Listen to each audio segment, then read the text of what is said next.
എസ്തർ 10-ാം അധ്യായം 1 മുതൽ 19 വരെയുള്ള വാക്യങ്ങൾ. എസ്തറിന്റെ പ്രാർത്ഥന. എസ്തർ അഗ്നി വർണ്ണതുല്യമായി ഉത്കണ്ഠ അതിനയായി കർത്താവിലേക്ക് ഓടി. അവൾ വസ്ത്രാഡംബരങ്ങൾ ഉപേക്ഷിച്ച് ദുഃഖത്തിന്റെയും വിലാപത്തിന്റെയും വസ്ത്രം ധരിച്ച് വിലാപമേറിയ സുഗന്ധ വസ്തുക്കൾക്ക് പകരം ചാരവും ചാണകവും കൊണ്ട് അവൾ തലമുടി ശരീരത്തെ അത്യധികം എളിമപ്പെടുത്തി അലങ്കരിക്കാൻ ഇഷ്ടപ്പെട്ടിരുന്ന ശരീരഭാഗങ്ങൾ താറുമാറായ തലമുടി കൊണ്ട് മറച്ചു. അവൾ ഇസ്രായേലിന്റെ ദൈവമായ കർത്താവിനോട് പ്രാർത്ഥിച്ചു. എന്റെ കർത്താവെ, അങ്ങ് മാത്രമാണ് ഞങ്ങളുടെ രാജാവ്. അങ്ങല്ലാതെ മറ്റൊരു തുണയില്ലാത്ത ഏകയായ എന്നെ സഹായിക്കണമേ. അപകടം എന്റെ പാട്ടിലെത്തിയിരിക്കുന്നു. കർത്താവെ, അങ്ങ് സകല ജനതകളിൽ നിന്ന് ഇസ്രായേലിനെ തിരഞ്ഞെടുത്തുവെന്നും ഞങ്ങളുടെ പിതാക്കന്മാരെ അവരുടെ എല്ലാ പൂർവികന്മാരിലും നിന്ന് ഒരു ശാശ്വത അവകാശമായി തിരഞ്ഞെടുത്തുവെന്നും അവരോട് വാഗ്ദാനം ചെയ്തതെല്ലാം അങ്ങ് നിറവേറ്റിയെന്നും ജനം മുതൽ ഞാൻ കുടുംബഗോത്രത്തിൽ പറഞ്ഞു കേട്ടിട്ടുണ്ട്. ഇപ്പോൾ ഞാനത് അവിടുത്തെ മുമ്പിൽ പാപം ചെയ്തിരിക്കുന്നു. അങ്ങ് ഞങ്ങളെ ഞങ്ങളുടെ ശത്രുക്കളുടെ കരങ്ങളിൽ ഏൽപ്പിച്ചു കൊടുത്തു. കാരണം ഞങ്ങൾ അവരുടെ ദൈവന്മാരെ മഹത്വപ്പെടുത്തി. കർത്താവെ, അങ്ങ് നീതിമാനാണ്. ഞങ്ങൾ അതികഠിനമായ അടിമത്തം അനുഭവിക്കുന്നത് കൊണ്ട് മാത്രം അപ്പോൾ തൃപ്തരാകുന്നില്ല.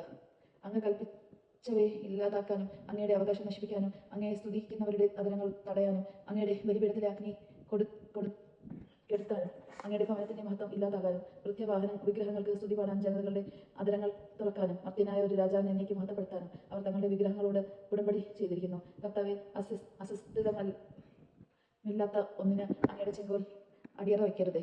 തങ്ങളുടെ പതനത്തിൽ തങ്ങളെ പരിഹസിക്കാൻ അവർക്ക് അനുവദിക്കരുതേ. അവരുടെ പദ്ധതി അവർക്കെതിരെ തിരിയിക്കണമേ. ഞങ്ങൾക്കെതിരെ ഇങ്ങനെ തുനിഞ്ഞവനെ മറ്റുള്ളവർക്കൊരു പാഠം നോക്കണമേ. കർത്താവെ, അങ്ങ് ഇതെല്ലാം ഓർക്കണമേ. ഞങ്ങളുടെ ഈ കഷ്ടദിനത്തിൽ അങ്ങയെ വെളിപ്പെടുത്തണമേ. ദേവന്മാരുടെ രാജാവെ, സഹലാധികാരത്തിന്റെയും അധിപനെ, എനിക്ക് ധൈര്യം പകരണമേ. സിംഹത്തിന്റെ മുൻപിൽ എനിക്ക് ഭാഷണ ചാതുര്യം നൽകണമേ. ഞങ്ങൾക്കെതിരെ കുതിരുന്നവരെ വെറുക്കേണ്ടതിന് അവന് മനമാറ്റം വരുത്തണമേ. ശത്രുവും അവനോട് ചേർന്നവരും നശിക്കട്ടെ. ഞങ്ങൾ അങ്ങയുടെ കരത്താൽ രക്ഷിക്കണമേ. കർത്താവെ, അങ്ങല്ലാതെ മറ്റൊരു തുണയില്ലാത്ത ഏകനായ എന്നെ സഹായിക്കണമേ. അങ്ങ് എല്ലാം അറിയുന്നുവല്ലോ. ഞാൻ ദുഷ്ടന്മാരുടെ പ്രതാപത്തെയും പരിച്ഛേദനത്തിന്റെ വിദേശികളുടെ കിടക്കുകയും വെറുക്കുന്നവന് അങ്ങേക്ക് അറിയാമല്ലോ. അപരിഹാര്യമായ തന്റെ അവസ്ഥ അറിയുന്നു. ജനമധ്യത്തിൽ പ്രത്യക്ഷപ്പെടുമ്പോൾ ശിരസിലണിയുന്ന എന്റെ ഉന്നത സ്ഥാനത്തിന്റെ ചിഹ്നത്തെ ഞാൻ വെറുക്കുന്നു. ഞാൻ അതിനെ മലിനമായ പഴംതുണി പോലെ വെറുക്കുന്നു. ഒരു ഔദ്യോഗികമല്ലാത്ത അവസരങ്ങളിൽ ഞാൻ അത് ധരിക്കുന്നില്ല. അങ്ങയുടെ ദാസി ഹാമിന്റെ മേശയിൽ നിന്ന് ഭക്ഷിച്ചിട്ടില്ല. രാജാവിന്റെ വിരുന്നുകളെ ഞാൻ ബഹുമാനിച്ചിട്ടില്ല. വിഗ്രഹാർപ്പിതമായ വീഞ്ഞ് ഞാൻ കുടിച്ചിട്ടില്ല. അബ്രഹാമിന്റെ ദൈവമായ കർത്താവെ, എന്നെ ഇവിടെ കൊണ്ടുവന്ന നാൾ മുതൽ ഇന്ന് വരെ അങ്ങില്ലാതെ ഈ ദാസിക്ക് ആനന്ദമില്ലായിരുന്നു.